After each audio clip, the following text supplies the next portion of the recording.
Hey guys, welcome back to TechMan. Today, let me show you how to play with Friends Snake IO. Here's how you can play with Friends in Snake IO.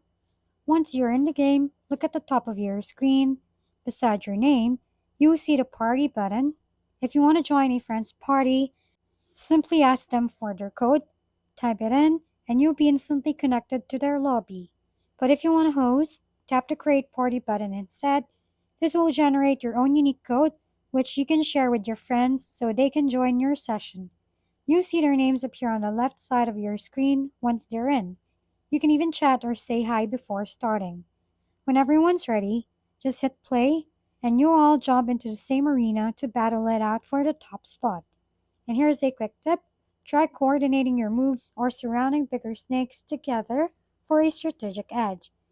Team up, play smart, and show everyone who the true Snake IO champion is.